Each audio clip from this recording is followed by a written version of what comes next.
ये संध्या का समय है, जब गोधूली का समय होता है और सूर्य अस्त होता है।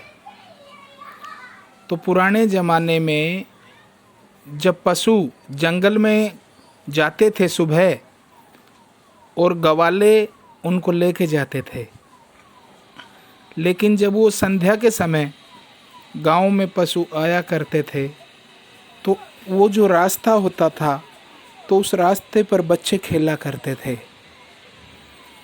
जैसे ही गायें इकट्ठी होकर आती थी तो बच्चे इधर उधर हो जाते थे, दाएं बाएं हो जाते थे।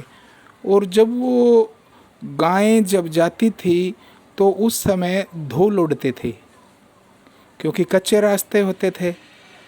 तो जब गायें के पैरों की जो धूल उड़ती थी, उस दृश्य को जब देखते थे तो सूर्य धीरे धीरे छिपता था।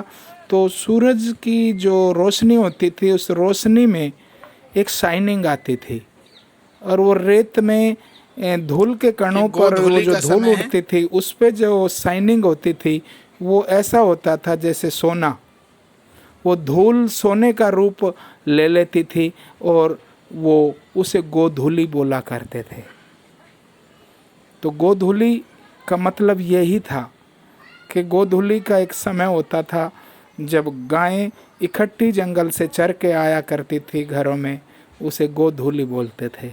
और उस धूल में एक धूल भी जो है सोने के माफिक दिखती थी, उसे गोधूली कहा जाता था। तो ये बहुत से साहित्यकारों ने इसका बखान कर रखा है और स्कूलों में इस गोधूली का वर्णन कर रखा है। और इस गोधूली का प्राचीन पुस्तकों में जो 4-4,500 साल पुरानी पुस्तकें हैं उनमें भी इसका वर्णन है।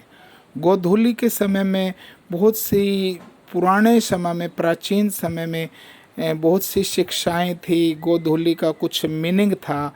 ऐसा पवित्र शास्त्र बाइबल में भी है। व्यवस्था विवरण एक पुस्तक है और लेवीय व्यवस्था निर्गमन पुस्तक हैं, उनमें गोधूली का जिक्र था। और उस गोधूली का भेद यदि कोई और अधिक जानना चाहता है, इतने हजारों साल पहले 4,500 साल पहले वो उस पवित्र शास्त्र बाइबल में लिखा हुआ है। आप निर्गमन की पुस्तक, लेवीय व्यवस्था या व्यवस्था विवरण में कहीं भी है उसको पढ़ सकते हो। मैंने बहुत बरस हो चुके तब एक बार पढ़ा था और उस गोधूली का कुछ गहरा भेद था, बहुत गहरा भेद था। और कुछ जो हमारे हिंदुस्तान में बहुत सारी जातियों में शादी विवाह जब होते हैं या बच्चे जब पैदा होते हैं या गुड़ चढ़ी जब घोड़ी दूल्हा चढ़ता है, तो बहुत से रीति रिवाजों में रस्मों में गोधूली का वर्णन कहीं कहीं आता है। तो उस गोधूली का जो वर्णन है वो बहुत प्राचीन समय से शुरुआत उसकी थी।